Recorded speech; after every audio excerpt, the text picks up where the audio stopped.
politólogo de la Universidad San Buenaventura de Bogotá, con amplia experiencia en temas comunicativos y de trabajo conjunto y coordinado, con enfoque diferencial en poblaciones vulnerables. Mario Riordan, director en la Maestría de Comunicación Política de la Universidad Austral en Argentina. Ha participado en más de 120 procesos electorales y ha asesorado a más de 80 gobiernos de todos los niveles en América Latina, en cuestiones de estrategia y comunicación política, especializado en gestión de crisis. La profesora Carolina Pinto, politóloga egresada de la Universidad del Cauca, magíster en comunicación de organizaciones de la Universidad Complutense de Madrid, asesora en comunicaciones estratégicas y docente de comunicación política del programa de ciencia política de la Universidad del Cauca. Nos acompaña también Jennifer García, politóloga colaboradora de Politólogos, Daniela Buitrago, publicista y asesora en marketing digital. Damos inicio con la ponencia La era de la doxosofía, la politización y el manejo de las noticias falsas en las redes sociales. Santiago Arias Rodríguez, de la plataforma virtual Es de Politólogos Colombia.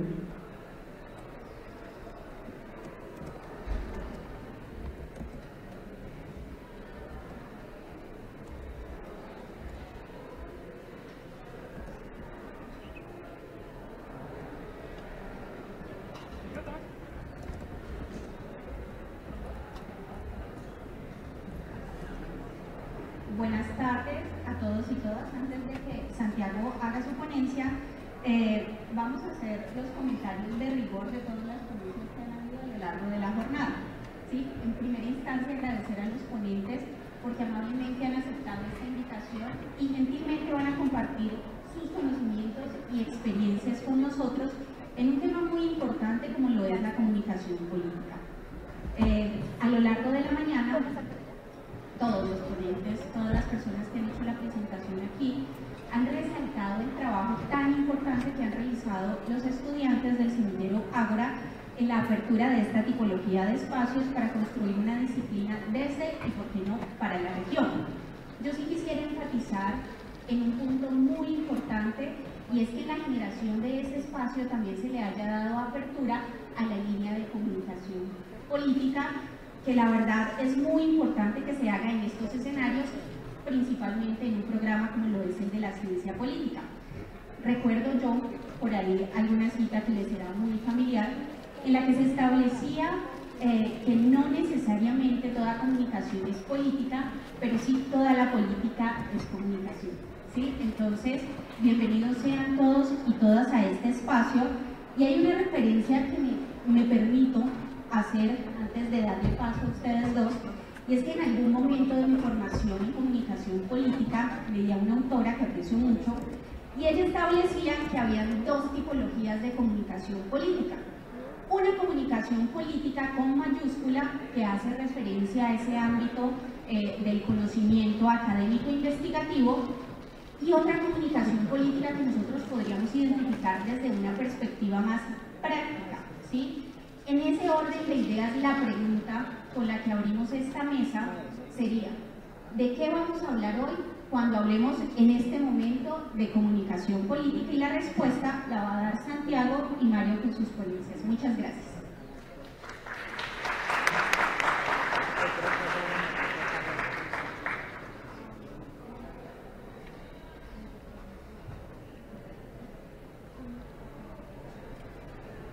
Buenas tardes a todos. Es un placer estar aquí, que es de Politólogos, la plataforma de comunicación política que hace presencia en espacios digitales en toda Latinoamérica. Participe de este tipo de encuentros, abrir espacio académico de rigor y de investigación al campo de la comunicación política dentro de espacios digitales, que es algo que nos interesa realmente a nosotros. Hemos titulado esta ponencia como La era de la doxosofía, polarización y manejo de noticias falsas en redes sociales. Hemos acudido a Pierre Bourdieu respecto al uso doxosofía, básicamente como el juego comunicativo en la actualidad de las personas, de primar la opinión sobre la argumentación en espacios deliberativos de redes sociales, donde se ha abierto la opinión campo por encima de los procesos.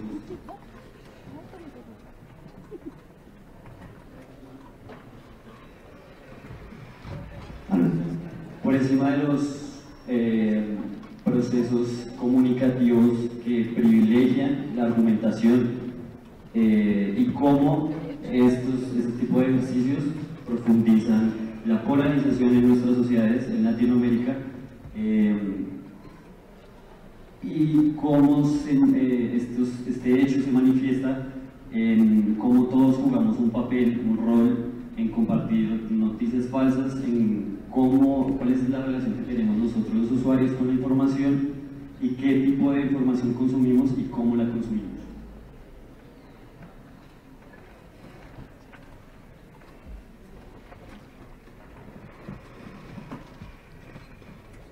Este dato nos parece importante para empezar. 53% de la población mundial es usuaria activa de Internet. Según Hootsuite y We Are Social, que son plataformas digitales que hacen registro del movimiento de usuarios y de conectividad a Internet, y sobre todo de penetración del Internet en el mundo, nos hacen saber que desde dispositivos móviles las personas están consumiendo la información, que tal vez ha habido un desplazamiento considerable respecto a los medios tradicionales de cómo se consume la información, medios de comunicación tradicionales como la prensa escrita, la televisión y la radio, y efectivamente estamos consumiendo en dispositivos digitales información, no es un secreto para nadie, pero el meollo de esta presentación es saber cómo lo estamos haciendo y bajo qué dinámicas se está moviendo este ejercicio.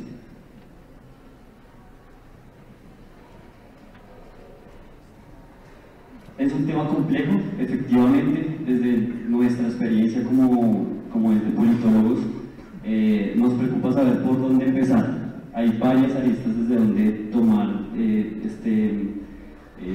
afrontar este debate y esta discusión, y creemos que podemos proponerlo de una manera cronológica, tal vez sea una manera adecuada de abordarlo. Empezamos señalando como un hito fundacional de la apertura de la comunicación a la imprenta de Gutenberg, como a través de un referente literario como la Biblia se abre la comunicación y la información a sujetos e individuos dentro de la sociedad que no habían tenido espacio más allá de ser simples espectadores como ustedes lo están haciendo en este momento respecto a la información y cómo se les presentaba. Esta apertura consideramos es un hito fundacional para considerar cómo consumimos la información y cómo empezamos a hacerlo siglos atrás. Siguiendo con este recorrido, proponemos 4 momentos. Proponemos la interacción nula, que sería básicamente donde nos encontrábamos antes de que la imprenta la creación de la imprenta de Gutenberg y la Biblia, que sería como el primer dispositivo móvil de lectura, por así decirlo, abre los espacios, pero seguía siendo una interacción nula porque solo había un espacio de solo lectura, como vamos a ver más adelante. Pasaríamos a un momento de interacción, a uno de predicción, y en el que creemos estamos viviendo actualmente. Es uno en el que las tecnologías se están encaminando a producir emociones y a producir sentidos.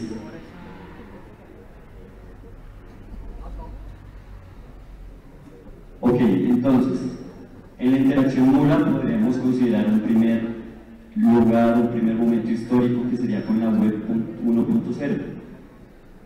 Varios analistas y expertos en el asunto, y si alguna persona aquí sabe de esto, pues podemos profundizar sobre el tema, consideran que el periodo de tiempo que comprende la web 1.0 sería desde 1991 hasta 2013. ¿Qué implica este periodo de tiempo? Desde 1991 rastrear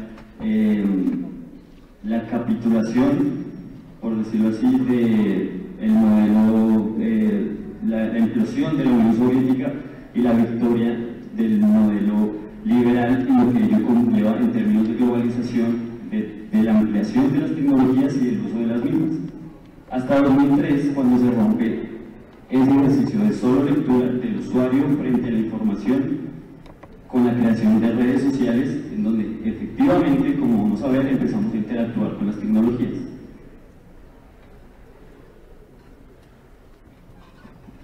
Estando en un momento de interacción, resulta que, como estábamos antes, que si el problema efectivamente era que no sabíamos cómo acceder a la información, en este momento de la interacción podemos efectivamente acceder a la información como lo hacemos todos nosotros, fácilmente. A un clic en Google tenemos toda la información que queramos y un repertorio completo de información, pero desde Bauman, el problema principal de esto sería la hiperinformación. Entonces ya no es un asunto de acceso, sino de tratamiento y de cómo ingerimos esa información. Tal vez estamos rodeados de tanta información que no terminamos recibiendo nada de ello, ni aprendiendo nada de ello, ni sabiendo cómo recibirlo. ¿Y ello qué implica, por supuesto? Desde el ejercicio que la plataforma ha realizado, tal vez estamos seguros de hablar de que vivimos en esta sociedad del entretenimiento, en el culto a la imagen, en el primer aspecto. Cuando nos referimos al culto a la imagen, es que efectivamente el consumo de la información se da solo a través de la imagen y el fondo y el concepto que rodea esa imagen puede pasar a un segundo plano. El ejemplo que proponemos aquí es sobre el asunto de Siria. Como ustedes pueden ver a la izquierda, realizamos un meme.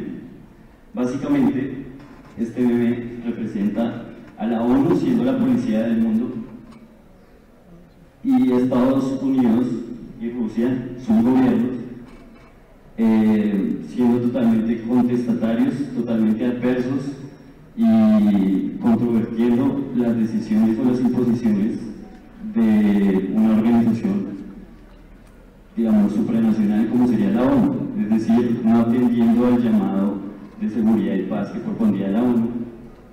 Una China al fondo totalmente misteriosa y alejada, pero presente en este escenario de guerra y de inestabilidad global. Y presentamos esta información totalmente banal en cierto sentido, porque la imagen propone humor y sátira política, y señalamos la cantidad de likes y compartidos y comentarios que tiene, cuando a la derecha presentamos básicamente la misma situación, pero de una manera mucho más seria y más informativa. Es más compartido y hay mucho más de interacción del usuario con la información cuando se le presenta humorísticamente, aun cuando nosotros hacemos un llamado a la acción, porque el post presenta una serie de invitación a cómo ayudar en Siria, con una lista de organizaciones como Save the Children que reciben donaciones. Entonces, es decir, es un llamado a la acción, pero efectivamente funciona más y hay más viralidad cuando se presenta con humor. ¿A qué se debe esto? Creemos nosotros, y proponemos este debate, por lo menos presentamos aportes a este debate, porque vivimos en la sociedad del entretenimiento, está primando el culto a la imagen sobre el contenido. Y en un segundo aspecto sería el culto a la inmediatez, a la intención, sobre todo regido por el comportamiento humano, de sentirse parte de algo en la inmediatez, en el momento, ser parte de algo. La manifestación última de ello, creemos, es el uso de hashtags. Aquí realizamos un ejercicio muy sencillo, realmente, donde googleamos el hashtag Pray for Syria en Google Trends, que es una de las herramientas de las que les vamos a hablar, y lo establecimos en un periodo de 5 años, es decir, desde 2015 a 2018. Los picos que ustedes ven ahí, el primer pico 15 de noviembre de 2015, un día antes, ocurrieron los atentados en París, y como respuesta a ello, la Alianza Occidental de Países Occidentales hace una intervención fuerte en Siria y se mueve este hashtag. El segundo momento también hay una intervención de otro gobierno como es Rusia, y el último pico, los últimos dos picos corresponden a las dos últimas intervenciones y bombardeos de Estados Unidos, Reino Unido y Francia en Siria. Sería muy irresponsable ligar estos picos a algún tratamiento particular de las noticias, pero lo que sí podemos de pronto entrever en esto es que Siria ha pasado por un conflicto de 7 años, digamos, de bombardeos continuos durante 7 años. Y siempre ha ocurrido la misma dinámica. Al parecer, solo cuando hay tratamiento de noticias por medios hegemónicos de prensa, las personas responden a ello. El usuario interactúa con la información utilizando este tipo de hashtags, porque no son cómplices del culto de la inmediatez, tal vez ignorando que durante 5 años han ocurrido otro tipo de bombardeos y acciones bélicas en este país. El país, Siria, no ha sufrido solo 3 bombardeos, si no pasáramos solo en esta cifra. Pero al parecer, nosotros como cómplices y las personas como un poco cómplices desde la facilidad y la inmediatez responden de esta manera. ¿Por qué? Es algo que deberíamos discutir o analizar, brindar aportes a ello. ¿A qué podría corresponder este fenómeno? En un tercer momento, estamos en la predicción. Entonces, las nuevas tecnologías pasan un momento en donde apuntan a predecir el comportamiento de todos nosotros. Creo que a todos aquí nos ha pasado que en el feed de Facebook o Google nos aparecen sugerencias sobre qué podría gustarnos, qué intereses tenemos, qué tipo de cosas podrían gustarnos. Yo creo que todos acá sabemos que se está aplicando un algoritmo para que exista esta lógica predictiva. Pero hay un trasfondo de ello y creo que todos lo conocemos. El trasfondo de ello es que Google y estas herramientas de comunicación utilizan nuestros datos, como lo sabemos. Pero, al parecer, el poder también se está valiendo de esta información por el valor que significa. Esta predicción está resultando siendo útil a los poderes hegemónicos en procesos electorales, campañas políticas y demás. El ejemplo más reciente es que Mark Zuckerberg, el director de la red social que inicia todo este proceso de interacción del que ya les hablaba, tuvo que comparecer en el Congreso norteamericano porque Cambridge Analytica, una firma interesada en el tráfico y manejo de Big Data y de datos, utilizó este tipo de datos de más de 50 millones de personas para predecir su comportamiento electoral. Sería también muy irresponsable decir que Donald Trump gana la elección por este ejercicio, pero que hay una manipulación de datos en favor de ello está comprobado. Y esto responde en términos de comunicación política y de los software que están trabajando en favor de la comunicación política, en la segmentación de la información, y algo que vamos a hablar más adelante, que a mí me parece realmente importante y muy interesante, es que también están segmentando el miedo.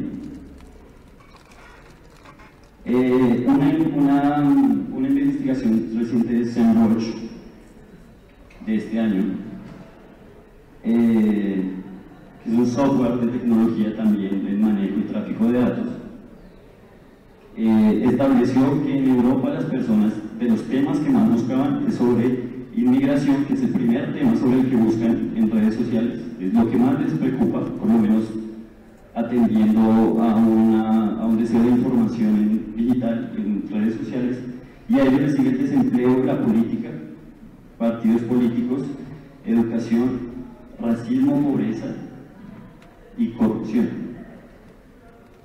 todo esto corresponde, si lo creemos así, también al ascenso, nuevo ascenso de las derechas en Europa, a los gobiernos de derecha, a la que existe xenofobia, y cómo estas actividades, estas dinámicas políticas repercuten en la sociedad, crean miedos y la gente consume ese tráfico. Efectivamente se segmenta el miedo. Con ello pasamos al ejercicio del poder y nos planteamos tres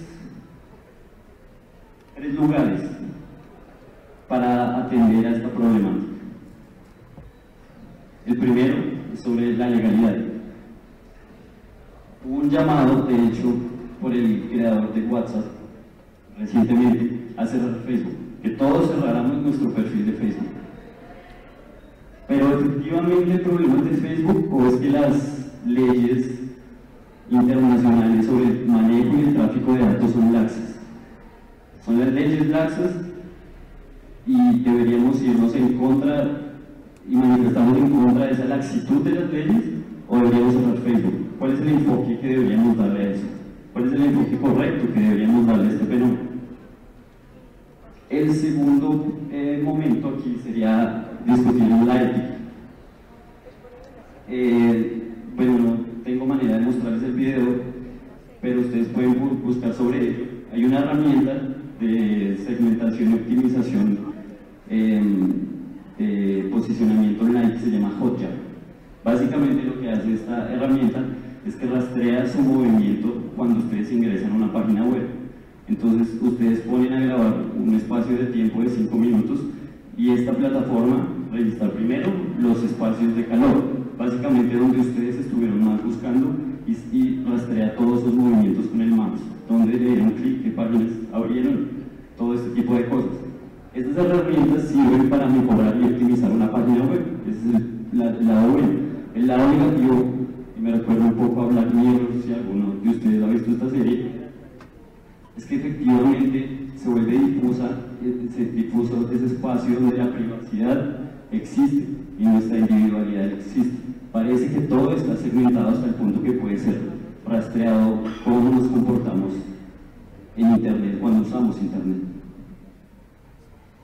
Y sobre comportamiento,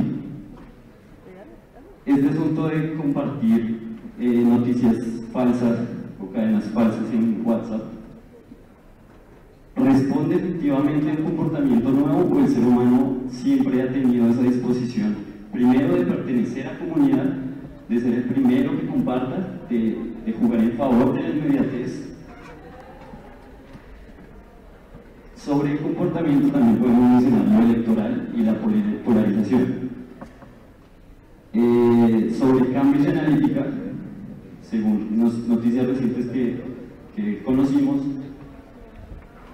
esta firma tuvo conexión con dos campañas políticas en Colombia, con la campaña política de Donald Trump y con la desinformación respecto al Brexit y su salida de la Unión Europea.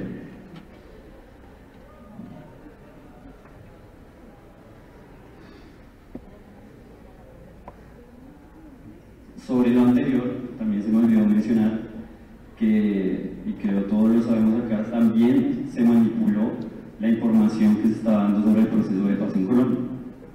Se estaba utilizando, registrando esta predicción y estas nuevas tecnologías para predecir el comportamiento y profundizar los miedos, profundizar la polarización, desinformar a la gente sobre el proceso de paz. Con todas sus virtudes y males, estaban andando en ejercicios claramente violentos en términos de desinformación. Aquí es cuando proponemos esta frase: en otros espacios y momentos de la historia, lo privado y lo público no se tocarían, pero en este momento lo público es privado, en el sentido de que nuestros datos están siendo utilizados por firmas privadas con ciertos deseos y fines. Y lo privado se ha convertido en público. Nuestra privacidad se ha tornado parte del consumo y el entretenimiento masivo. Con todo este planteamiento planteamiento hecho, quiero aterrizarlo todo a este escenario al que gratamente he asistido, y es sobre qué hacemos con esta información y estos escenarios para proponerlo y cambiar el juego y proponer estas herramientas en favor de la ciencia política, que funcionen en la ciencia política. Con ello, propongo 4 conclusiones, o por lo menos aperturas a un debate. La primera sería que no tiene sentido querer sustraerse de las dinámicas que este mundo controlado, segmentado y digital nos propone. Sería un error caer en apartarnos y sustraernos de estas lógicas modernas, porque nadie es un ermitaño y estamos viviendo en esta dinámica global. Lo interesante aquí sería saber cómo ponemos esto en favor del cambio político y los procesos políticos. Es mucho más útil valerse de estas herramientas para proponer mecanismos que rompan los esquemas de división y polarización política. El miedo es el gran elector de esta era, o por lo menos parece ser. Y estas herramientas permiten que puedan elegir y construir otros valores más reales. Si permiten construir el miedo de estas herramientas, utilizándose de manera negativa, también pueden construir la esperanza, efectivamente. La argumentación se puede imponer a la opinión si las formas de comunicarse se moldean a los tiempos que se viven y se enlazan a llamados a la acción. Quería poner este ejemplo para ilustrar a qué me refiero con lo anterior que dije. Ante la histórica abstención que se vivió en las votaciones en el plebiscito del 2 de octubre sobre el proceso de paz, la Registraduría Nacional de Colombia lanzó una campaña atendiendo al meme, al llamado a la acción, precisamente, y utilizó estas imágenes, apelando al meme, al humor, a la sátira, para reducir los niveles de abstención y participación. Efectivamente, el 11 de marzo las legislativas aumentó el nivel de votación, pero sería muy irresponsable realmente que yo afirmara aquí que se debe a los memes. Pero lo interesante es que un estamento público recurre y entiende la capacidad que tiene este elemento de comunicación entre todos los que comportan su estrategia comunicativa. Lo incluye esto porque entiende que efectivamente puede funcionar. Nosotros proponemos que ustedes hagan un meme y caminen el mundo, pero que lo conviertan en acciones. Es decir, que busquemos entre todos en la ciencia política, construyendo la manera de capitalizar el ejercicio en espacios digitales, pero en espacios físicos, hacia el llamado a la acción, a cambiar las cosas, a que nos volvamos agentes de cambio y no solo activistas de redes sociales. De una vez les hago la invitación para que el viernes nos acompañen, profundicemos sobre este tema con un taller didáctico que vamos a realizar y aprendamos con la fuerza de las ideas y la creatividad a convertir lo digital y la potencialidad enorme que tiene lo digital en favor de la ciencia política y del cambio social. La ciencia política tiene ese deber y puede hacerlo, estoy seguro que puede hacerlo. Gracias.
paso a la ponencia Crisis Política y Estrategias de Comunicación Institucional en América Latina.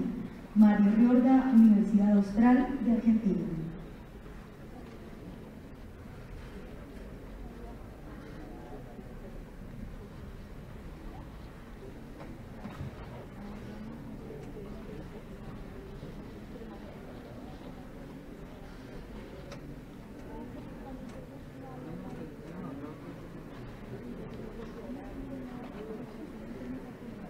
Bueno, buenas tardes. El video que iban a ver y que no vieron no tenía absolutamente nada que ver con mi charla, pero era una especie de agradecimiento en nombre de ustedes a Colombia. En poquitos días en Señal Colombia se va a estrenar una serie documental llamada En el nombre del pueblo, que tuve la oportunidad de conducir y dirigir, y quería presentarles justo el avance, el que no vieron y no verán, pero que en todo caso, tanto en mi Twitter como en mi Facebook están como posteo fijado, como Twitter fijado, pueden verla. Y los invito porque es la primera serie internacional que va a haber temáticas sobre comunicación política. De hecho, no hay experiencias en el mundo anterior de una serie de ese calibre, una vez que es algo muy grande, de 6 capítulos. Trabajamos más de 50 personas en 3 años, 400 horas de rodaje en 10 países, banda de sonido original de 20 canciones, arte, 60 expertos, 300 personas de calle, anónimos entrevistados. De verdad que es un proyecto sumamente importante y el estreno internacional va a ser aquí en Colombia, así que los que se pierden, espero lo puedan ver en televisión. Ahora sí, doy paso a la presentación. Yo tampoco la veo, así que me voy a poner aquí para saber por dónde voy. Simplemente un agradecimiento a Semillero del Ágora. Generalmente suelo bloquear un poco las invitaciones año a año. En este momento estoy con mucha actividad, tanto campañas en México, escribiendo los libros, más los compromisos normales que uno tiene.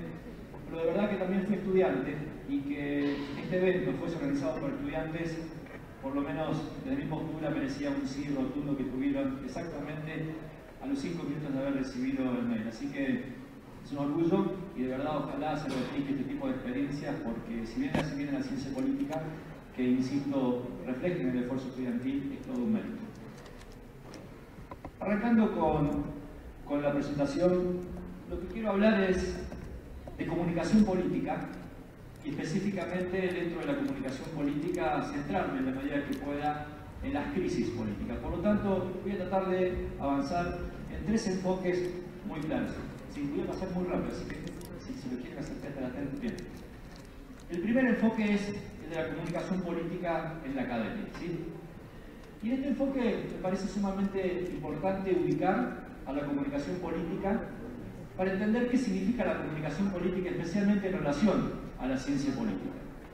Y es muy interesante porque técnicamente es un híbrido epistemológico cuyo sustantivo es la comunicación, pero que no se entiende sino a través de su objetivo, que es lo comunicacional. Y en este sentido, lo decía muy bien la profesora anterior, es interesante entender que no todo comunicación, proceso comunicacional es político, pero en cambio sí, cada actividad, acto político, representa necesariamente un proceso comunicacional. Y esto es distintivo y es esencial, porque literalmente lo que hace es trastocar el clásico objeto de lo político para entender que cada vez que aparece o tenemos presente el objeto político, también está presente el objeto comunicacional. Entonces, ¿qué es la comunicación política?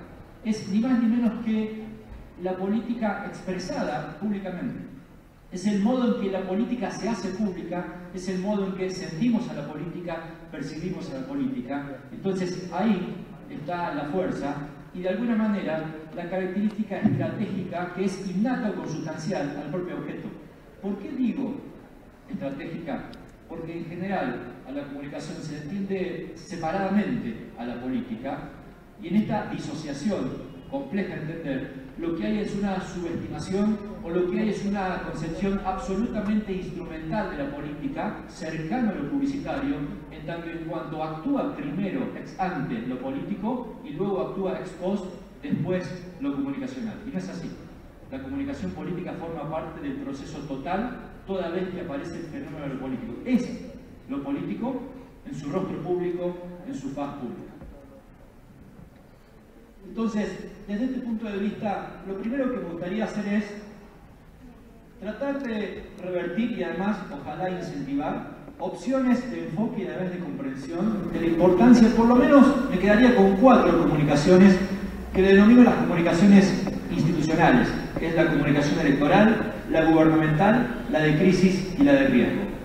Y lo que vemos y percibimos a cada rato es lo que denomino la electoralización de la comunicación política, que se manifiesta mucho más peligrosamente como electoralización de la comunicación gubernamental. ¿Qué es esto? Significa la aplicación de fenómenos de obtención del poder, generalmente en plazos cortos, a fenómenos que son más bien largoplacistas, la comunicación gubernamental, por ejemplo. Si tuviésemos que imaginar, esto no es exacto, además es variable, y además hay algunas variaciones importantes que luego voy a explicar, pero la proporción de cita internacional en el mundo académico, más o menos el 70% está constituida por comunicación electoral, aproximadamente un 15% por comunicación gubernamental, y el resto se reparte, conceptos académicos muy complejos, difíciles de absorber para la ciencia política, que son la comunicación de riesgo y de crisis, la de crisis preferentemente desde marcos teóricos del sector privado y la de riesgo mucho más asociado a cosas muy concretas como salud o como cuestiones de defensa civil. Pero en verdad, esto es un problema enorme. ¿Por qué? Porque hay una traslación irresponsable de la electoralidad a fenómenos largoplacistas. El único ciclo político que nunca deja de rodar es lo gubernamental y que en términos de estudio tiene una porción absolutamente insignificante, 15% para buscar un valor. Eso es peligroso. O incluso pensemos en las crisis. El poder de sacudir, de trastocar a los sistemas políticos que tienen las crisis es increíble. Hace días vimos una crisis, quizás la más importante que ha tenido en los últimos tiempos un país, que fue la de Perú. Se llevó puesto un presidente, un fenómeno de crisis que, aunque no estudiado, tiene la capacidad literalmente de mover un sistema político. Hace días, una crisis muy reciente, compleja, que a ustedes les ha tocado muy de cerca, la crisis de los 3 periodistas asesinados en Ecuador, significó una merma aproximada de 20 puntos para el presidente ecuatoriano, en un proceso de manejo de crisis absolutamente cuestionable, donde faltó, o mejor dicho, hubo de todo, pero faltó lo más importante, que es certeza. La comunicación de crisis va destinada básicamente a ocupar el espacio de la certeza en contexto de alto nivel de incertidumbre. Entonces, fíjense qué interesante. 2 de las situaciones, la más largoplacista, la comunicación gubernamental, y aquella que tiene un poder disruptivo total para los sistemas políticos, son curiosamente subestimadas desde el enfoque. Entonces, ahí creo que la comunicación política tiene una función para estudiar a estos procesos preferentemente de la perspectiva de la legitimación, antes que la perspectiva publicitaria, del show, del marketing, que es la que generalmente suele suceder. Pero en este sentido, entonces, me parece importante entender 2 problemas, 2 virtudes, pueden ser ambas cosas, que tiene la comunicación política. La primera característica es que tiene una permeabilidad óptima. Y esto de alguna manera la desfigura. ¿Qué significa la permeabilidad óptima? Significa que es absolutamente porosa. ¿De qué? De todo tipo de conocimiento. Entonces, al tener una permeabilidad óptima, lo que no tiene son límites concretos. El objeto de estudio puede ser abordado indistintamente por la ciencia política, por la comunicación social, solo por citar las 2 áreas más importantes que se posan sobre la comunicación política, pero también por muchísimas otras disciplinas, la psicología por caso, el abordaje de las nuevas tecnologías, más allá de que no constituya técnicamente una disciplina. Y el otro elemento importante, que esto sí creo que es un problema, es su fragmentación. Es decir, avenidas teóricas que no dialogan.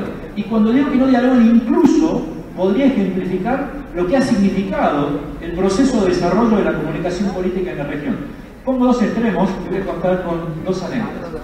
Hace unos años, en la Universidad Nacional de Rosario, en un congreso de historia, había una mesa que me sedujo, presenté un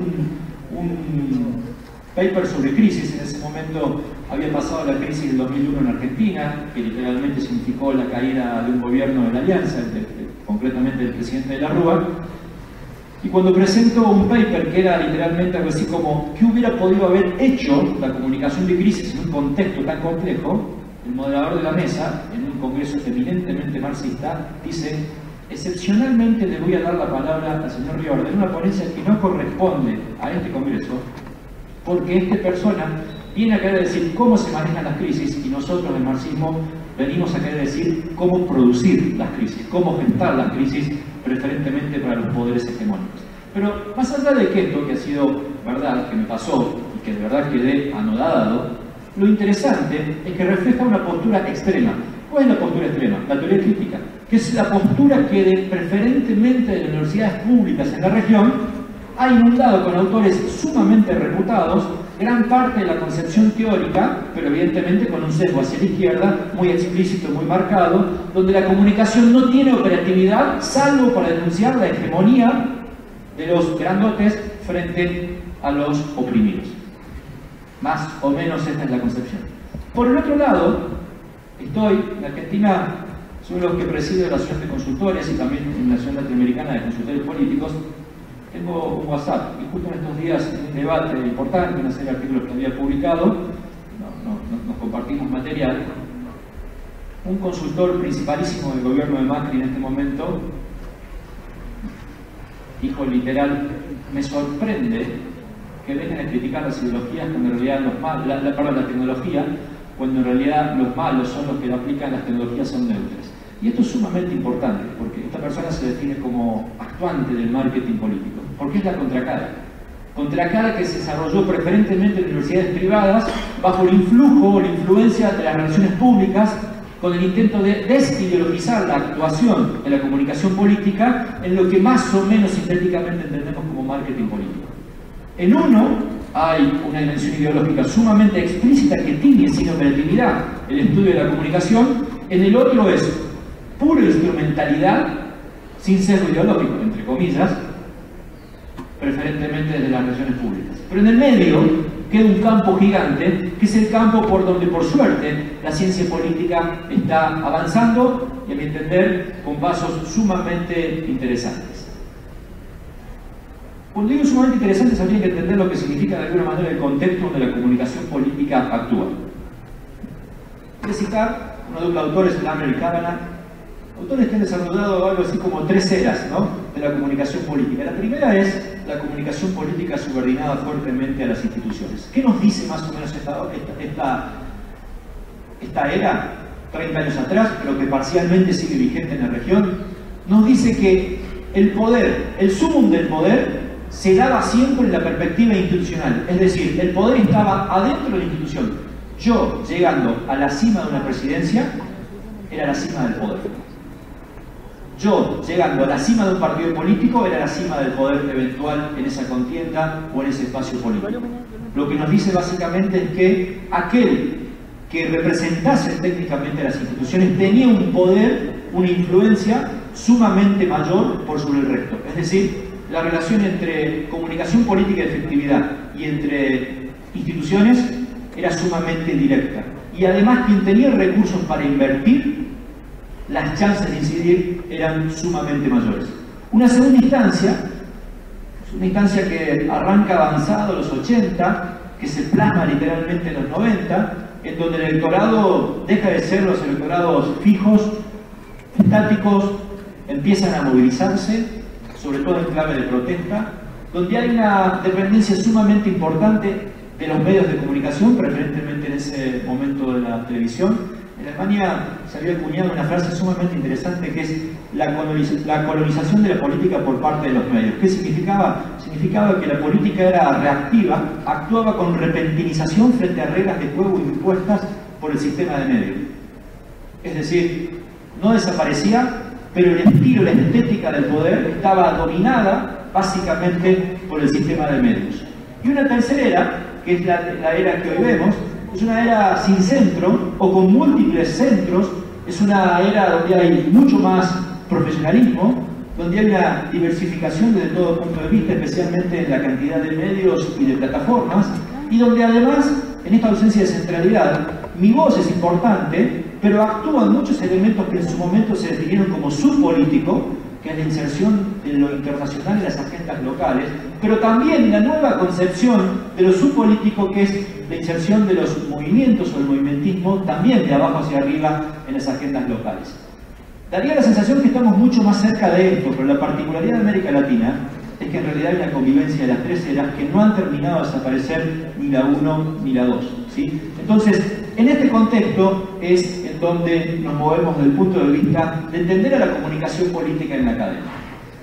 Muy rápidamente, muy someramente, quisiera entender a la comunicación política aplicada en el contexto regional. ¿Para qué? No solo para describir qué pasa en la región, lo cual evidentemente ni tendría el tiempo, ni sé si tengo competencias para hacerlo, pero sí para entender por qué es importante reconocer el impacto potencial que tiene la comprensión de las crisis en la política en general y específicamente lo que compete en la comunicación de crisis en el marco de la política. Y en ese sentido me parece que hay dos pujas que le llamo la puja de la doble lógica plebiscitaria que se da en la región, donde la comunicación política es una protagonista central de estos fenómenos. El primero es la puja donde la política lucha contra la institucionalidad. En algún momento tuvimos al fenómeno de Honduras, en donde el presidente Zelaya en su momento pujando contra la institucionalidad, con el derecho de haber ganado, con el derecho de ser popular, intentó torcer una constitución que literalmente no le favorecía, y pareciera ser que ese es el modelo de puja convencional que entendemos cuando hablamos de la lógica plebiscitaria. Yo gano, y como gano, la legitimidad de los votos, la legitimidad del apoyo popular, me daría cierto derecho para hacer crujir las instituciones. Esta es una puja sumamente interesante porque hay un fenómeno comunicacional que siempre avala este tipo de tensiones. Se ha visto particularmente en los gobiernos populistas o populares, como los quieran llamar y como les guste, algunos vigentes todavía, en el último tramo en América Latina, de una pulsión constante de la comunicación política a través de la estigmatización del periodismo, que pasa a ser objeto y sujeto de la reputación, la modificación del sistema de medios, se convierte en un actor preponderante, incorporando además prácticas de comunicación directa. ¿Qué significa esto? La no validación, la no intervención de los medios de comunicación, sino más bien como espectadores ex post, una vez que el acto político ha sucedido, pero no dependiendo de ellos como una acción de intermediación. Y hay una segunda instancia que me parece sumamente rica y que curiosamente casi que es lo contrario de lo que recién comentaba, que es la dimensión plebiscitaria más cercana a la concepción no del poder que tengo y por eso choco o pujo contra la institucionalidad, sino es al revés. En este poder o en esta concepción del poder sufro todos los días. Y lo sufro porque en general el poder está hiperpersonalizado, por lo tanto cualquier crítica a un gobierno es en realidad la crítica al gobernante. Y lo sufro porque en realidad la idea de un formato 24/7 que en términos de noticias y mucho más con las redes sociales agobia a los gobiernos, hay gobiernos que sufren literalmente la gestión. Se estima aproximadamente que el nivel de aprobación promedio de los presidentes comparados en 2007 a comparado hoy está 30 puntos abajo de la totalidad de los presidentes de América Latina. Ha habido, creo que si no me equivoco tendría que ponerme a ver ahora, la totalidad de los presidentes de la región tiene diferencial negativo marcado, que significa más negatividad que positividad. Cuando uno agarraba 2004, 2005, 2006, 2007, hubo una tanda de presidentes, al menos 6 que terminaron con más del 70% de imagen positiva. Uribe quizás fue uno de los ejemplos más interesantes, pero también fue Néstor Kirchner de Argentina, fue Michelle Bachelet, fue Lula da Silva, fue Evo en sus reelecciones, etcétera, etcétera. Y hoy eso no está pasando y el poder parcialmente se sufre. Se sufre porque además el poder en esta apertura medial o multimedial literalmente tiene un formato 360. ¿Qué significa? El rango de riesgo no tiene límites. Cuando uno trabaja con una empresa, el rango de riesgo está acotado. Es una porción de riesgo definido por la actividad. El rango de riesgo de un gobierno, el rango de riesgo de la política no acaba. Es de 360 grados. Y eso hace que, si bien un gobierno puede comunicar en lógica de 360, también se expone constantemente en formato 24/7 a una lógica igualmente equivalente 360. Entonces, en este dilema además, como les decía, la hiperpersonalización pone todo el día en el tapete la necesidad de controlar cuánto impacta o no y las condiciones que eso genera en la comunicación a un gobernante. Cuando vemos un gobierno, generalmente el 60% de lo que vemos es la figura del líder. Es muy raro que nosotros digamos el gobierno de Norteamérica es Trump, es el gobierno de Trump. Es muy raro que veamos el gobierno de Colombia, es Santos. ¿Sí? Esto es el nivel de hiperpersonalización, que es más que la personalización, ¿sí? y que expone literalmente a cada rato a necesidades de supervivencia política en términos de legitimidad, en términos de consenso, que van generando una tensión entre esa efectividad personalista necesaria para hacer subsistir con altos niveles de legitimidad un gobierno versus, evidentemente, la institucionalidad democrática que implica ciertos controles, o controles a secas, sin ciertos, o límites a la figura individualista que circunstancialmente ocupa el poder y por lo tanto a muchísimas regulaciones que pudiesen tener que ver con la propia comunicación gubernamental. Entonces, en ese sentido hay además una serie de cosas que, desde mi punto de vista, definen a la región como una región crisis propensa. ¿Qué es esto? En realidad la comunicación gubernamental y la comunicación política es crisis propensa, que tiene una propensión sustancial a caer en crisis en algún momento. Hay una serie de elementos que me parecen muy ricos para analizar, algunos demasiado preocupantes. Cuando analizamos las primeras olas del Latinobarómetro, que básicamente trabaja el estudio de opinión pública, que si no lo han leído les sugiero que puedan hacerlo, por lo menos hay una parte gratuita y accesible. Los estudios comparados de la percepción democrática en toda la región, veíamos ciertos problemas históricos asociados a pobreza, desigualdad y corrupción. Después de más de 2 décadas, cuando uno analiza el Latinobarómetro, los problemas siguen siendo exactamente pobreza, desigualdad, corrupción. Corrupción hoy quizás al tope, pero con un agregado peligrosísimo, inseguridad. Es decir, no solo no se ha corregido los anteriores problemas, ni siquiera la intensidad o la gravedad, sino que se le agregó uno que tiene una transversalidad aún con matices muy diferentes. No es lo mismo la problemática de inseguridad en México que, por ejemplo, la de Honduras o que, por ejemplo, la de Uruguay, pero literalmente la inseguridad es transversal a la totalidad de los países. El segundo elemento es la inestabilidad de la representación política en la región. A mí me parece fabuloso entender que en menos de 10 años crujieron literalmente los sistemas de partidos en la región. Todos. No quedó un solo sistema de partido político vivo del siglo pasado. Ninguno. Quizás permítanme la excepción de Uruguay, que está ahí tambaleando. Quizás por esto, y lo digo respetuosamente a los amigos de esta política vieja con representantes viejos que todavía no han hecho crujir, pero es el único país de la región que no vio sucumbir su sistema de partidos. Había quedado México y República Dominicana como 2 actores relevantes. México es un desastre actualmente, el nivel de transfugismo le llamamos, o la desaparición de los viejos partidos políticos, todos presentados en nuevas alianzas, y literalmente República Dominicana ya se rompió la oposición y está a punto o crujiendo el oficialismo. Pero lo más interesante es que eso ha dado pie a una perspectiva donde el peso relativo cada vez menor de los partidos políticos en la representación, no hablo en la dimensión jurídica, sino en la representación, ha dado paso a movimientos o acciones movimentísticas que representan circunstancialmente organizaciones que se constituyen en un momento, que no son comparables país a país, que tienen demandas concretas, que se articulan con los partidos pero los superan, o que significan el quiebre de los partidos y nuevas organizaciones. El movimentismo literalmente es uno de los fenómenos de la representación política más interesantes para analizar en América Latina, pero también curiosamente, a pesar que tiene fogonazos de altos niveles de representación, le adjudica o le atribuye a esa representación la condición de transitoria constantemente, de inestabilidad, de ser movimientos absolutamente amorfos y además lábiles, por esto de inestabilidad que decía. El tercer elemento es la hiperideologización. Esto es un fenómeno sumamente interesante. Este término se acuñó especialmente en el momento de la guerra de Vietnam en Norteamérica, que es cuando la discusión ideológica trastoca literalmente los procesos de socialización cotidianos que tiene la persona.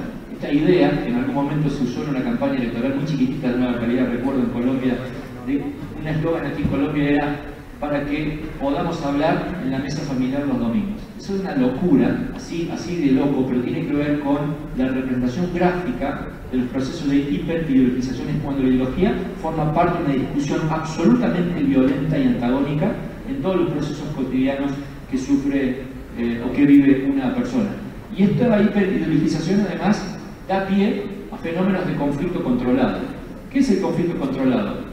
Que algunos quieren confundir con crisis. Es cuando la política decide salir a plantear un nivel de disputa deliberada contra algún actor o contra grupos de actores.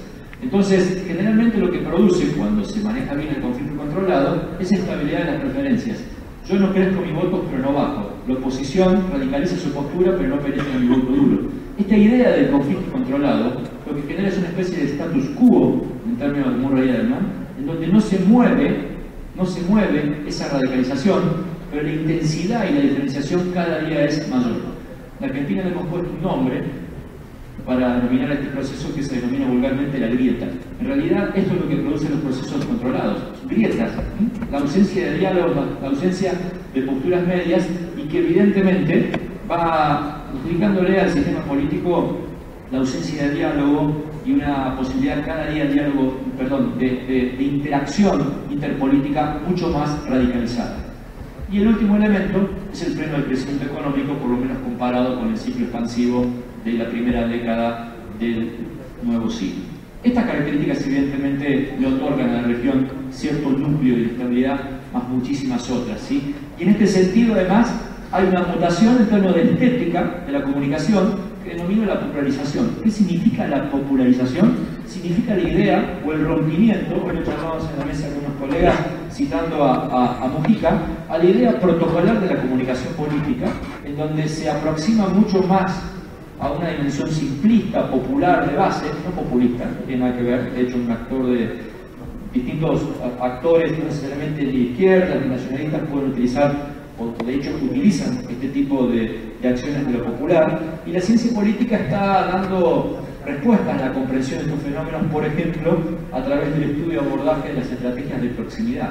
Esas estrategias que implican, literalmente, entender el acercamiento constante que debe tener el líder en un proceso de hiperpersonalización con la ciudadanía, en donde evidentemente el léxico, la retórica, el pack semántico que utiliza, dice mucho de este proceso de popularización. Por favor. Pasemos una. Y entonces entramos a la última parte, que es la comunicación política aplicada en las crisis específicamente. ¿Sí? Una más, por favor. La primera frase es la frase, les comentaba que estaba escribiendo uno de los libros, bueno, de uno no tengo nada escrito salvo el título, que es ese: cualquiera tiene un plan hasta que te pegan en la cara. Me pareció fabuloso. Es una frase que en su momento expresó Mike Tyson de la defensa. Viene un periodista y le dice: pero cuidado que ahora el defensor, quien viene a disputar su título, es alguien que tiene un plan. Y él le responde del sentido común: cualquiera tiene un plan hasta que te pegan en la cara. Y de verdad que me parece sumamente interesante, porque gran parte de la literatura que nutre a la comunicación política está extraída, irresponsablemente extraída, aberrantemente extraída del proceso de comunicación del sector privado, que además de ser poco serio en términos de construcción de datos, tiene muy poco que ver, de verdad muy poco que ver con el sector público. Entonces, aparecen dimensiones más bien románticas de la comunicación de crisis, entendiendo que siempre de toda crisis hay una oportunidad, sin contar el drama traumático que genera en las sociedades y en las instituciones haber pasado por un tránsito crítico, que es un proceso de estrés social desde todo punto de vista, además de ser un proceso de estrés personal, o por ejemplo, bajo la dimensión de la frase típica que se lee en literatura del sector privado, que es: el mejor modo de gestionar las crisis es evitarlas. Bueno, sí, claro. Si uno tuviera un rango de 1% de riesgo en el marco de mi actividad, con gusto pudiera intentar evitarla. En el rango de 360 grados, la condición de evitabilidad de la crisis es literalmente una farsa, si es que soy muy liviano en esa descripción. Por lo tanto, sí es importante entender algunas cosas. Es que un proceso de gestión de crisis no es toda comunicación, pero siempre toda crisis es además una crisis de comunicación. Entonces, ahí sí, la comprensión de lo político en un acto absolutamente veloz o vertiginoso genera una dimensión, genera un abordaje que es necesario que la ciencia política entienda o pueda atender con mayor profundidad. Y segundo, asociado a esto, es que gran parte de las crisis no son del todo objetivables. Hay circunstancias donde la comunidad de actores, preferentemente aquellos que tienen capacidad de gestar la agenda, pudieran ponerse de acuerdo cuando hay una crisis, pero hay procesos, sobre todo de fuerte polaridad o polarización, especialmente ideológica, o de fuerte polaridad o polarización estrictamente mediático del sistema de medios, generalmente cuando pasa uno pasa a otro, no es del todo lineal, pero casi siempre, especialmente en la región, lo que para algunos es crisis, para otros no es crisis. O en todo caso, existe una no comprensión del fenómeno de crisis que tiene que ver con ciertas subjetividades. La crisis es absolutamente subjetiva para ser definida. Solo quien la padece puede entender que está o no está en crisis, independientemente de que alguien lo diga, especialmente un medio de comunicación. Por lo tanto, ¿cuándo hay crisis, a diferencia de un conflicto, y especialmente del conflicto controlado, como antes decía? Cuando hay algo así como una especie de tambaleo de los valores que me sostienen. Cuando está en jaque el sistema de valores que sostiene a la persona, su cargo, su reputación, su poder, la estabilidad institucional. Entonces, en tanto y en cuanto eso no esté en juego, no hay crisis. En todo caso, hay situaciones problemáticas de difícil resolución, hay conflictos, muchos de ellos deliberados, que uno sabe buscar, que se creen que son crisis, pero que técnicamente no son crisis, ¿sí? Hay incertidumbre, y esto es importantísimo, porque cuando generalmente la comunicación de crisis se nutre de la absorción electoral, específicamente, o los marcos teóricos electorales, se confunde la necesidad de la comunicación de crisis, que no está predestinada ni nacida para dar buenas noticias, sino solo para dar noticias. ¿Cuáles? Aquellos que hagan a la certidumbre. La gestión de la comunicación de crisis técnicamente no es un proceso que intenta solucionarte la vida ni ponerte contento, sino básicamente intenta aportar certezas en altos niveles de certidumbre. Entonces, esto es importante porque el objetivo de achicar la porción de incertidumbre, evidentemente, es una característica central de las crisis. Y el tercer elemento es la urgencia. Es la sensación de que hay que actuar ya y ahora, y no tengo plan B. No puede haber plan B, en el sentido de actuar o no actuar. Esto es lo que define básicamente la existencia de la perspectiva subjetiva de una crisis, ¿sí? Pero veamos algunos ejemplos. Perdón, ¿cómo estoy de tiempo? ¿Sí? Ah, ok. Veamos algunos ejemplos para separar el concepto de crisis política respecto de las crisis privadas, ¿sí? Cuando uno analiza literatura del sector privado, lo primero que dice es que frente a la crisis debo precisar mensajes con segmentación diferenciada. Lo traduzco. En Norteamérica se utiliza una expresión que se denomina stakeholder, los involucrados directos específicamente. La cuestión es, en el marco de una crisis privada, yo claramente sé cuál es mi cliente, sé cuál es el usuario, sé cuál es el afectado.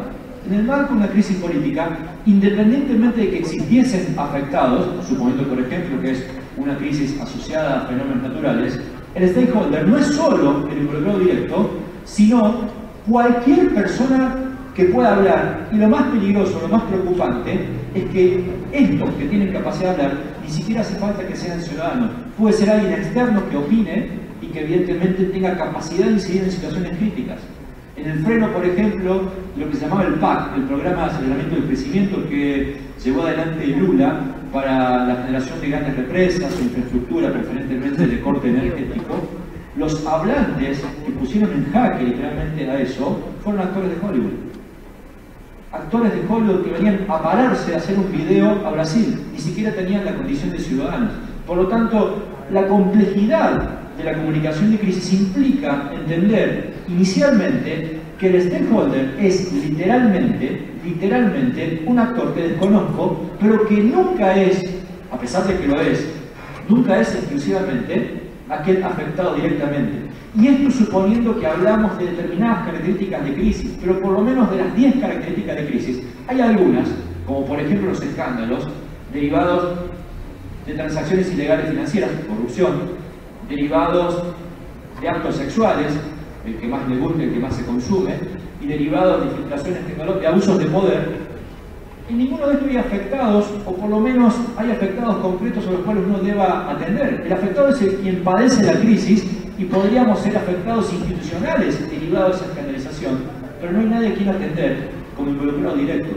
Y sin embargo, la capacidad de opinión y de daño para un gobierno puede ser toda la ciudadanía. Ni hablar hoy que esos tres fenómenos se acrecientan infinitamente por lo que se denominan las filtraciones tecnológicas, que son una especie de acelerador de cualquiera de estas tres tipologías de escándalos, que a su vez son algunas de los modos en que las crisis pudieran presentarse. Otro ejemplo, por caso, puede tener que ver con el plan de medios, ¿sí? Cuando uno analiza una crisis del mundo privado, lo primero que dice es algo así como establecer un cordón sanitario. ¿Qué significaría el cordón sanitario?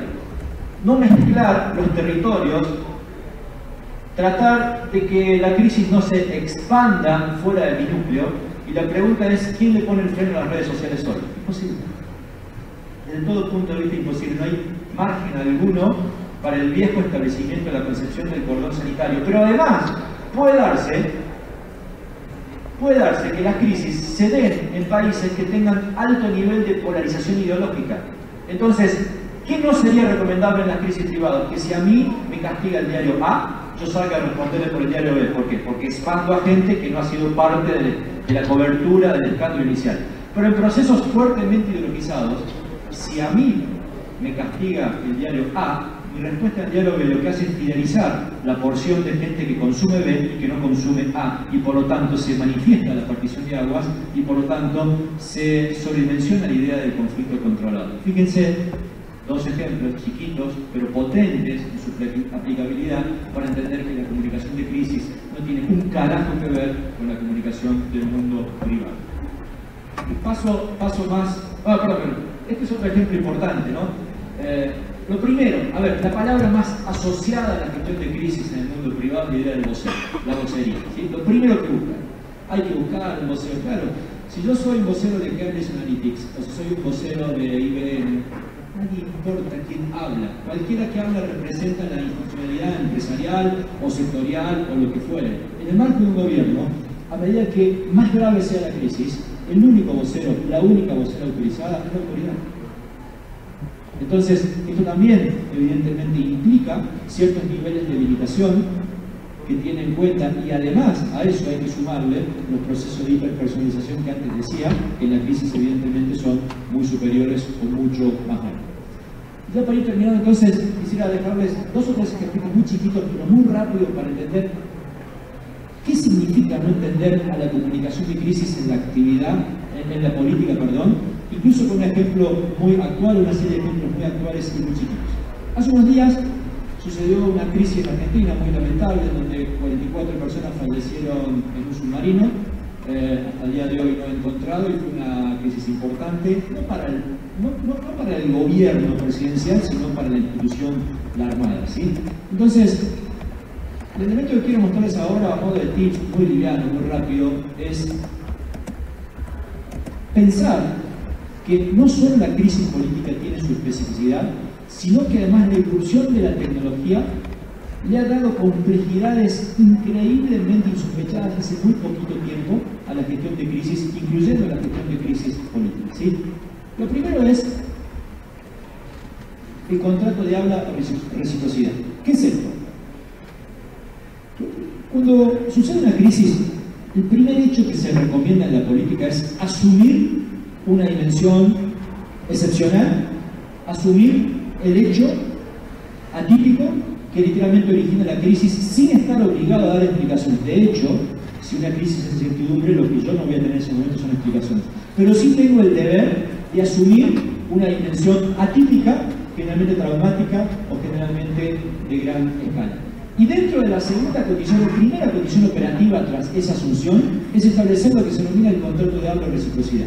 ¿Qué significa eso? Son las reglas de juego que yo voy a tener con los periodistas para que estos a su vez transmitan la comunicación, las certezas, en la medida que se tengan a la ciudadanía. Ok, ¿qué significa? Voy a hablar cada una hora, voy a hablar cada 12 horas, voy a hablar cada media hora, el representante va a ser etcétera, etcétera, etcétera. Todo eso ok. ¿Qué pasó en la Argentina que empieza a pasar ahora? Se estableció el contrato de habla y reciprocidad con los medios convencionales, pero no se estableció en las redes. El contrato de habla y reciprocidad se estableció cada 12 horas. ¿Qué significaba? Que cada 12 horas hablaba el vocero de la Armada. ¿Qué significaba? Que cada 12 horas, cuando el vocero de la Armada iba a la próxima conferencia de prensa, lo primero que tenía que hacer era intentar desvirtuar o aclarar los rumores que durante 12 horas las redes ilimitadamente habían gestado. Este es un problema serio, que vos establezcas el contrato de reciprocidad con una lógica de medio analógica y convencional de otra etapa, sin entender que las redes sociales no tienen contrato de habla y que debo ir alimentando con cierta periodicidad, especialmente para frenar rumores, porque saben que en las redes sociales la propagación es infinita Y esto evidentemente no sucedió, es una condición sumamente importante de ser establecida de modo temprano. El segundo es la adecuación de los perfiles públicos. En plena crisis, fíjense con un tono ofensivo, zarpamos, Twitter oficial de la Armada, cuando tenía un submarino hundido con 44 personas. Es decir, y no se cambió. ¿Qué significa? Esto pasa. Cuando las instituciones políticas son crisis propensas, no existe la celebración. ¿Qué es la celebración? Es la electoralización de la comunicación política.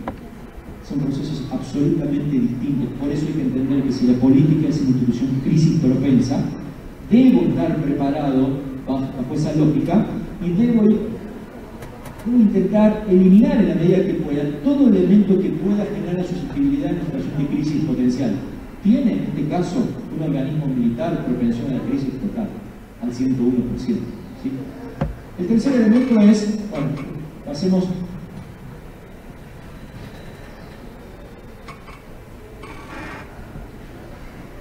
El tercer elemento es la pertinencia. Bueno, antes que ese, no dije uno, como se establece el contrato de habla, también se establece cuál es la cuenta madre o cuenta rectora para la comunicación oficial. Y un ecosistema digital amplio, como generalmente un gobierno puede tener. A ver, un gobierno nacional puede tener aproximadamente 5.000 cuentas. ¿Se entiende, no? Es decir, es imposible la gestión de esa cantidad. Hace poco estaba en una municipalidad de 500.000 habitantes, le pedí un análisis del ecosistema digital, tenía 444 cuentas. Una atrocidad. Y así sucede, ¿sí? Hay instancias provinciales o estatales como una región que pueden tener con facilidad 1000 cuentas. Entonces, cualquier cuenta institucional, técnicamente puede representar al gobierno, aunque no tenga que ver necesariamente con la gestión. Por eso es importante establecer cuál es la cuenta rectora. Fíjense que interesante que en el terremoto ecuatoriano hace unos años estaba el presidente en Europa y decidió volar y cuando venía no tenía señal, por lo tanto se estableció que la cuenta rectora provisional era la del vicepresidente. Es decir, esto es sumamente importante porque no puede haber muchas cuentas informando, no puede haber muchas cuentas ofreciendo certezas en la medida que se las haga. El otro elemento es la pertinencia y la ubicuidad de los contenidos. Justo en ese momento ya había pasado 3 horas donde se sabía técnicamente en todos los portales de noticias, que habían perdido contacto con un submarino. La Armada publicó un tuit sobre la medición de la glucosa.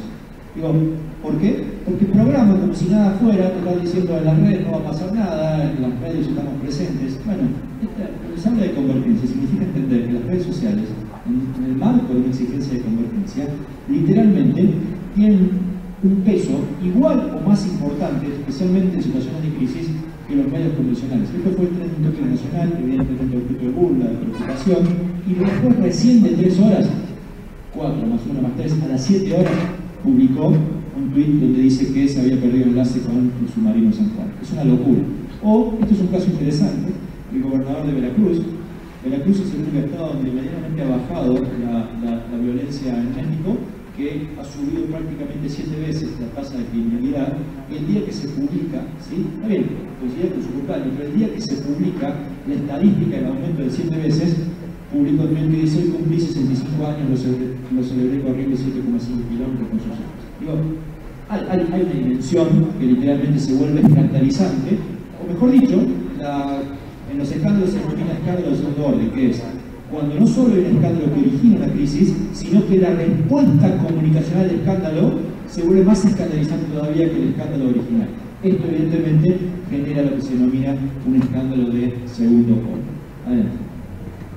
Y el tercer elemento que quería decirles es esto: es entender que hay un orden seriado necesario en la gestión de crisis. ¿Qué significa un orden seriado?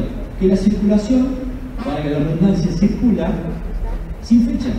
Entonces, si lo que busco es certeza, yo no puedo estar leyendo un tweet que fue publicado hace 7 días o 8 horas cuando hay información nueva. Entonces, el concepto de serie, original, o de hora, o de fecha, es central en la gestión de la comunicación de crisis, y de verdad que es un elemento ordenador en el marco de semejante caos e incertidumbre. ¿Sí? Y hay unas cosas que evidentemente tienen que ver con esto que afecta, le decía, la propagación del rumor, que continúa un poquito con lo que el colega dijo antes. Voy a dar dos datos solamente para que nos alarmemos un poquito. A mi entender debemos alarmarnos mucho más de lo que sabemos. Lo digo como consultor y lo digo como académico. La verdad, la mía lo que está haciendo y obliga a replantearse éticamente, por lo menos en el ejercicio profesional, ciertas prácticas. Pero ya empiezan tempranamente a salir algunos estudios sumamente importantes sobre el efecto que puede generar la gestión de las granjas de trolls o de bots o de cuentas apócrifas, ¿sí? Este estudio es sumamente interesante, Bastos y Merced ha hecho sobre el Brexit, en donde determina una serie de cosas que se da así: el 32% del tráfico de Twitter en el Brexit fueron hechos por 10 cuentas. ¿Sí? 10 cuentas manejaron literalmente el grueso de la agenda. El 5% de las cuentas políticas en Alemania maneja el debate político. Una cuenta en Bolivia maneja el debate político, la del presidente. Se estima que aproximadamente el 4% en Argentina de las cuentas políticas son las que predominan constantemente por sobre la totalidad. Esto genera un proceso de denomina jerarquización, las cuentas son pocas, están arriba, y además concentración. Temáticamente hablan pocos y distribuyen muchos, ¿sí? Cuidado para aquellos que ya profesaban la tesis de la democracia o horizontalidad de las redes sociales. Pero el dato más importante es esto: de casi 800.000 cuentas, 30.000 solo estaban en el Reino Unido, 4%. Este número impacta, ¿sí? Este número impacta. Hace poco, 4 años trabajando con un cliente, hicimos una campaña en YouTube, se equivocó un proveedor y nos dio 1 millón de vistas de un video argentino en Rusia. ¿Están escuchando? O sea, un político argentino fue visto 1 millón de veces en Rusia. Como se equivocó, le devolvieron 2,5 millones de vistas en Argentina. Digo, estas locuras que está produciendo el fenómeno no solamente de la fake, sino lo que más me preocupa es esto, el culto, como propagador de la fake, ¿sí? Porque ese es el orden. O sea, ¿cómo? Los rusos le devolvieron, el señor ruso le devolvió en Argentina 2,5 millones, como Plum le regaló 1,5 millones de views en YouTube, ¿sí? Pero acá esto también es interesante, ¿sí? Porque hay un fenómeno que algunos intentan comparar con el shock. El shock era el gran spot con mucho dinero invertido en la TV hace 20 años. Y hoy hay un fenómeno mucho más complejo que es el goteo y la persistencia de la acción, preferentemente cuando está dado a través de fake news, ¿sí? Como yo lo activo, nosotros ahora, en el marco de una situación X de crisis, podemos como mucho establecer un rango que va de 40 a 80 muy excepcionalmente para militantes coordinados, 160 acciones a lo largo de 1 hora, hora y media aproximadamente. ¿Sí? ¿Qué significa acciones? Cualquier acción de un like, un compartido, un comentario, un me gusta, etcétera, etcétera, etcétera. Cuando trabaja una granja de luz, trabaja con una escala aproximadamente que va de 320 a 640 acciones. Lo traduzco así: ante cualquier hecho político, siempre una granja de luz o de troll llega 1 hora y media, 2 horas antes a la constitución de la agenda pública que nosotros. Esto no es un problema una sola vez. Cuando uno ve este proceso 100, 200, 300 veces, 400 veces a lo largo de un año, en verdad hemos perdido la batalla. Entonces, ahí está el fenómeno de diseminación de las fake news. Un estudio del Pew Research Center en Norteamérica determina que el 62% de los votantes no pudieron identificar la veracidad de lo que leían. La leían, pero no pudieron identificar. Es decir, hay un fenómeno impactante. ¿Y por qué traigo esto a colación? Porque todo esto es lo que desfigura, complejiza y le da una dimensión inabarcable a la gestión de crisis. Perdón, a la gestión de la comunicación política en general, pero específicamente a la gestión de crisis. ¿Sí? Entonces, de verdad, estamos frente a un problema de una magnitud increíble, inaudita. Vean ustedes lo que son los comentarios hoy en las redes sociales de la campaña electoral aquí en Colombia. Vean lo que fue esta última crisis sucedida en Ecuador, pero también impactó aquí. Y no ver la magnitud, la violencia, los efectos derivados de ese debate que evidentemente van produciendo tribalizaciones específicamente en la sociedad. Nada, y simplemente para decir, así como hay elementos complejos, también en la gestión de crisis hay elementos virtuosos, ¿sí? Este es un estudio interesante que cuando se utiliza las redes no en el sentido analítico ex post, sino en el sentido predictivo, uno puede realizar cosas interesantes. En términos de 35 tipologías de crisis, una institución logró determinar 7.000 términos que básicamente son términos que cuando aparecen sistemáticamente de modo enlazado, hay un riesgo potencial de una crisis. Digo, este tipo de cosas también son importantes para entender aquí sí por la positiva, cuándo puede sucederse o la intensidad de la gestión de la crisis. ¿Sí? Bien, pasemos. Y bueno, y aquí para terminar simplemente creo que es un gesto, espero que se entienda de humildad, para entender la complejidad de la comunicación de crisis, para entender la dimensión inabarcable, novedosa, pero además sumamente potente y enlazada con el objeto político tradicional. En mi concepción, evidentemente, es muy loco. Cada día que pasa, según muchos libros escritos, investigaciones dirigidas, y sin embargo cada día que pasa siento que sé menos en el marco del avance de la cantidad de hechos que van dinamizando a la gestión de la comunicación política. Así que espero que ustedes, politólogos, o futuros politólogos, o comunicadores, estudiantes afines, puedan contribuir a que todos los días tengamos la obligación de saber un poquito más. Muchísimas gracias.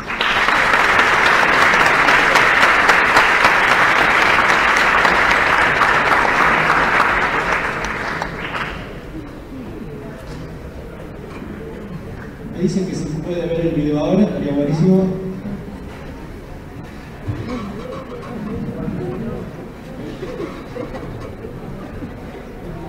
Les pedimos al auditorio, mientras se reproduce el video, aguarden sus preguntas, sus inquietudes, para abrir la ronda de preguntas.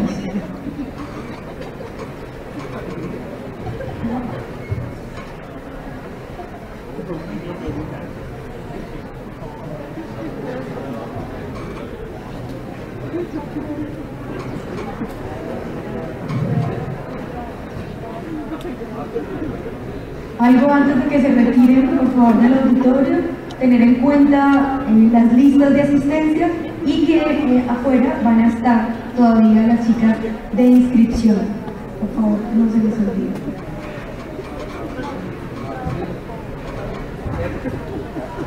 Listo, no, problemas técnicos, no podemos reproducir el video, así que pasamos a la ronda de preguntas. Por favor, la metodología va a ser alzan la mano y pasan acá y formulan su respectiva pregunta.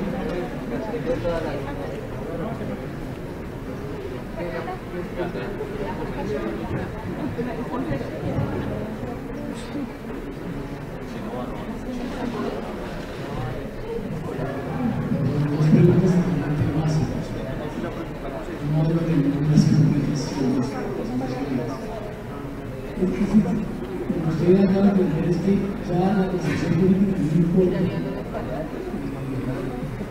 Si lo que importa es los medios de comunicación en qué situación ideológica, esa es la primera pregunta. No importa si ustedes defienden o no defienden una concepción política, sino si hay una comunicación es suficiente. Y dos, ¿cómo hizo Macri en esta situación? ¿Cómo hizo Macri para desbaratar la subida de los impuestos de los servicios de 1.500%, de 1.500%? Desbarató, digamos, la reacción de la gente de los medios de comunicación.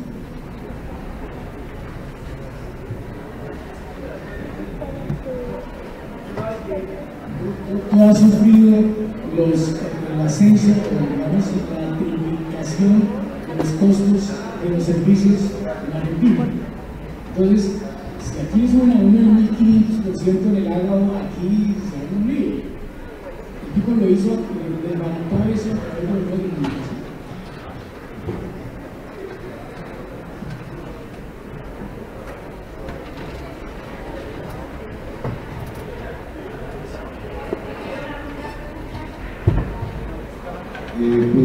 Pues para ambos ponentes, entiendo que Cambridge Analytica afirmó que habló con dos campañas electorales que al fin no llegó a nada, pero con todo el asunto de lo que es el castrochavismo, el miedo, ¿cómo ustedes analizan que está sucediendo eso ahorita en las campañas electorales en Colombia? Eso completamente, y pues la mentira, ¿cómo lo analizan ustedes?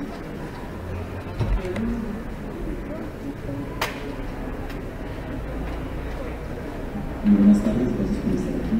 Mi pregunta va dirigida a la Universidad de Antioquia, la Facultad de Comunicación, reveló que había una persona que se dedicó a crear cuentas falsas para hacer la propaganda, la campaña de grupo, etc. Mi pregunta es, ¿qué puede hacer el Estado concretamente para frenar esa violencia comunicativa y desinformativa que se tiene en las pequeñas y grandes comunidades? Gracias.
Respecto a... se me fue.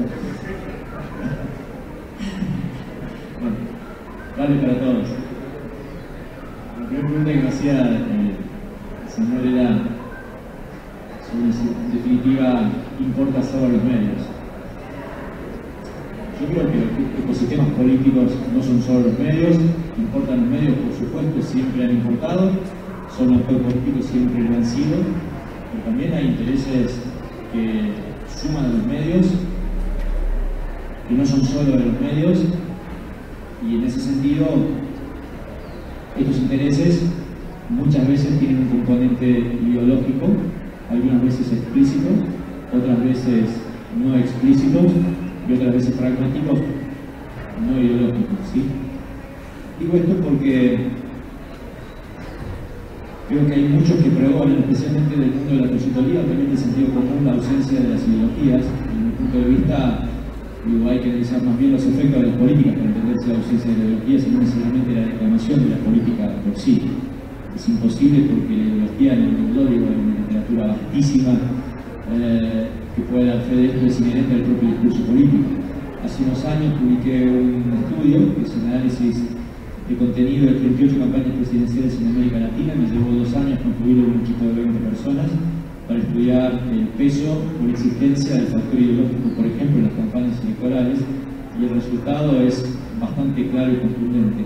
En lo que significa discursividad o realidad política, aproximadamente 4/5 partes del discurso tiene un componente ideológico, y en lo que significa, por ejemplo, en ese momento piezas publicitarias, preferentemente para televisión y videos, analizando incluso campañas ganadoras en América Latina, incluso diversos sesgos políticos como la de Peña Nieto, como la propia de Chávez en vida o de Cristina Fernández de Kirchner, el uso ideológico estaba representado en no menos del 50% de los casos. Eso no significa que no haya cierto componente estético de la formulación de ideología que haga o minimizarla, en algunos casos suavizarla, pero desde todo punto de vista la ideología es inherente al discurso político y siempre va a estar presente.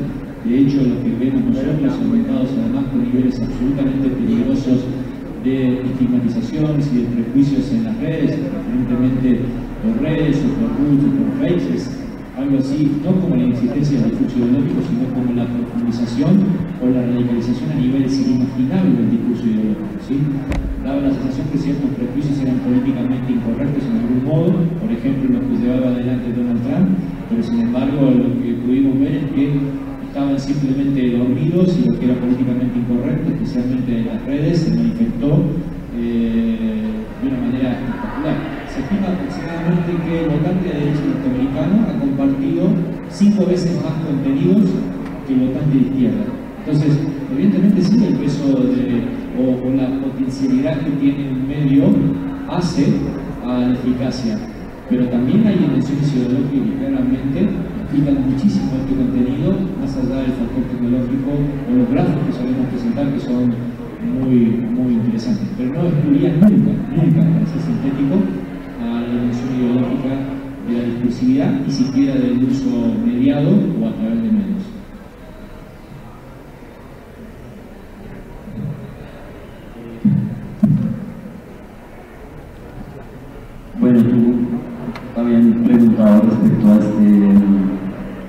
unicornio, este mito del castrochavismo.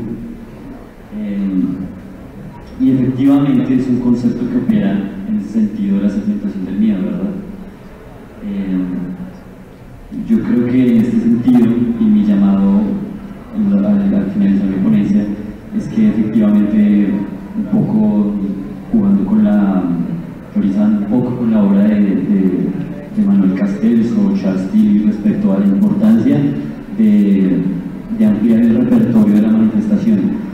Y ampliando el repertorio de la manifestación es tomar estas herramientas que nos brinda la tecnología, que segmenta la información, nos presenta claves para cómo la consumimos en favor de nosotros, en favor de la esperanza, en favor de salirle al paso a la malinformación de la que se valen procesos electorales en favor de uno u otro actor.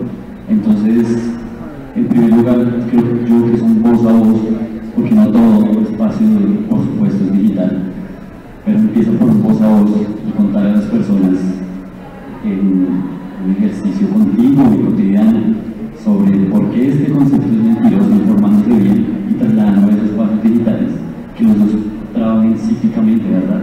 Que los espacios físicos donde uno escucha que están hablando de este tipo de conceptos falsos, malinformación y política del miedo, se viralicen en espacios digitales y que esto retroalimente ese ejercicio físico como el que estamos teniendo acá de liberación. Entender que la política del miedo no puede ganar, o esa sería mi postura y ese es un poco el trabajo que realizamos.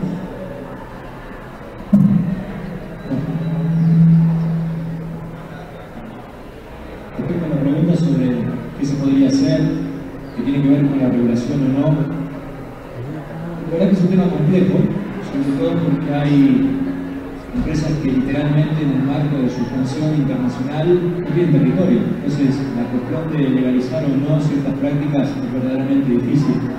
Pero yo creo que esto tiene distintos modos de avance para frenar un poco el impacto negativo. El primer avance tiene que ver con la autorregulación. Para mí es más importante, la autorregulación empresarial. Facebook lo empezó a hacer hoy. Si ustedes tienen Twitter, les habrá llegado un informe donde desde hoy, exactamente de hoy, que si no me equivoco hace 2 horas, Twitter acaba de implementar un nuevo mecanismo de resguardo de datos personales. Uno tiene que acceder a un modo, y así se van sucediendo autorregulaciones que tienen que ver con la confidencialidad del dato o autorregulaciones que tienen que ver con la incidencia en los sistemas políticos. Twitter en México lo hizo a modo de prueba, sumamente interesante. Ustedes saben que gran parte de las legislaciones electorales prohíben expresamente la publicación de encuestas en proceso de veda electoral. Entonces Twitter literalmente eliminó la posibilidad de que cualquier encuesta en época de veda electoral circule, básicamente modificando o alterando el algoritmo. Es complejo, porque se supone que una empresa impacta en el debate público, la libertad de circulación, pero por otro lado habría habido un acuerdo con los actores políticos multipartidarios de que efectivamente era mejor para la democracia alterar ese algoritmo para que no se moviesen las encuestas apócrifas que generalmente suceden en la veda electoral. Por lo tanto, la autorregulación y la autorregulación en el marco de las prácticas democráticas me parece lo más importante.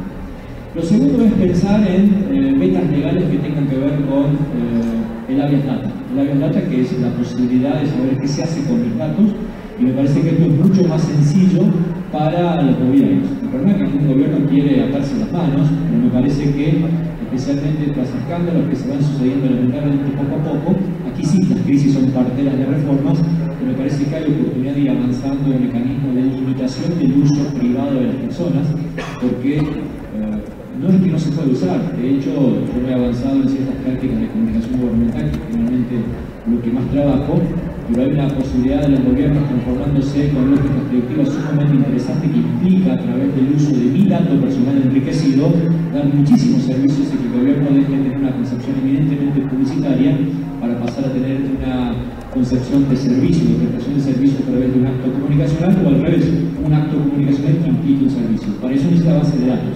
Ahora, lo que se necesita es una transparencia absoluta y contundente de para qué y cómo se utilizan esas bases de datos. Lo tercero es una incidencia internacional. Me parece que hay instituciones multilaterales que pueden empezar a avanzar sobre esto para la relativa transparencia, digo relativa porque imagino que la totalidad será imposible, de lo que significa el juego de los algoritmos. Esto es como la fórmula de Coca-Cola. Nadie sabe cómo funcionan los algoritmos en las redes. Me parece que ahí sí hay una incidencia internacional sumamente factible de darse. El cuarto elemento es la profundización, especialmente en el aspecto electoral, que de verdad entre, y esto sí se puede hacer porque ya hay países que lo tienen, en acuerdo con las propias empresas tecnológicas, para que la financiación electoral también incorpore en la rendición de cuentas la inversión digital. Este es el gran problema, que se invierten millones y millones de dinero sin control alguno. Ahora, por suerte, insisto, las agencias locales de Facebook, por ejemplo, ya tienen el deber de entregar el balance ante una requisitoria judicial en algunos países, y no te dice qué ni cómo, pero básicamente quién ha gastado qué, ¿sí? Entonces, yo puedo pedir ante sospechas el dato de 1000 ciudadanos particulares si es que hay sospecha de que han financiado una campaña electoral de modo ilegal. Y se puede hacer, sí, claro, porque el ciudadano individual también contribuye y el partido debe rendir cuentas por ese elemento. Y el quinto punto, me parece que hay que estudiarse, ¿no? Hace mucho tiempo se había generado una comisión internacional que decantó en lo que se denominó vulgarmente el informe de McBride, básicamente para los impactos y la concentración de medios en su momento, financiada por UNESCO. Y hace poquito publiqué en uno de los dos principales medios de Argentina con una opinión muy larga que me pidieron sobre este fenómeno, y dije que bueno eso. Tuve en el marco de 4 días más de 15 diputados nacionales o senadores nacionales que me han pedido una audiencia para ver cómo poder encarar una comisión multipartidaria o multidisciplinar, me parece que es más importante que multipartidaria, para empezar a estudiar este fenómeno. Me parece que también hay que tener la humildad de reconocer que tiene una transversalidad tan impactante y una dificultad de convertirse en un acto legal, que como mínimo hay que entender los efectos y a partir de eso pensar en regulaciones, porque de arranque una regulación a secas me parece que está muy carente de argumentos y de fundamentos para que sea algo serio y consistente en el tiempo. Rápidamente, para la persona que preguntó sobre qué puede hacer el Estado, mi lectura respecto a esto es que tanto el Estado colombiano y los Estados latinoamericanos globalmente tienen las manos atadas, ¿verdad? Es como si este espacio digital fuera territorio de nadie, y aun cuando haya ciertas leyes en un sentido supranacional que respondan a los efectos de la información falsa y cómo esto alimenta campañas en favor de uno u otro actor, tal vez el ejercicio que debe apuntar el Estado desde su institucionalidad es controlar las reglas del juego en el ejercicio y la dinámica electoral nacional. Y siguiendo la línea del profesor Riorda, es que trabajen en conjunto estas plataformas digitales como Facebook, Twitter, con los estados para suprimir los efectos negativos del ejercicio de consumo de la información, porque es necesario que continúe, porque el enfoque no debe ser eliminar las cuentas que tenemos o el ejercicio de la ciudadanía que hacemos a través de espacios digitales. El enfoque debe ser plantearnos qué tan laxas son las leyes, y en ese proceso los estados y las plataformas digitales que hacen cabida en todo el mundo tienen que entrar en un diálogo constante, ejercicio constante. En eso estoy totalmente de acuerdo con el profesor.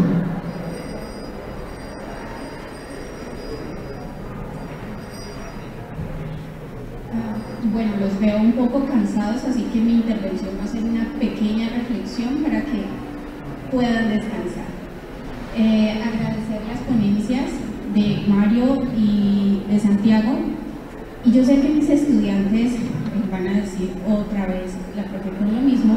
Lo que pasa es que en virtud de las leyes y las técnicas de la propaganda, pero no entendida desde la concepción peyorativa del término, sino por lo efectivo que puede ser un mensaje, por lo repetitivo que suele ser, nombrar una cosa muy puntual, ¿sí? Una, que la comunicación es un elemento inherente a la política, como lo es la personalización. Lo que pasa es que podríamos identificar que estos escenarios políticos han sufrido una especie de mutaciones, podríamos llamarlo así, en las que ha ido evolucionando al mismo tiempo que el sistema tema de medios de comunicación. Entonces, cuando se habla de estos temas de la personalización, de la hiperpersonalización, hay que entenderlo también como un elemento inherente a la política. Lo que pasa es que muchas veces se le traslada la responsabilidad total a los medios de comunicación porque lo único que hacen es acentuar más el fenómeno y hacerlo mucho más visible ante nosotros. Ahora, con unos medios de comunicación no solamente offline, sino también online, que nos ha permitido como esa suerte de interacción y fidelizarnos todavía mucho más con el medio de comunicación. Entonces, estos espacios de comunicación política, precisamente que se promuevan desde el programa de ciencia política, no son fortuitos, es porque la comunicación va a acompañar siempre a estos temas políticos. Entonces, como les había prometido, mi intervención iba a ser supremamente corta. Muchísimas gracias por su participación y los esperamos en los 2 siguientes días del segundo Encuentro Internacional de Ciencia Política. Gracias.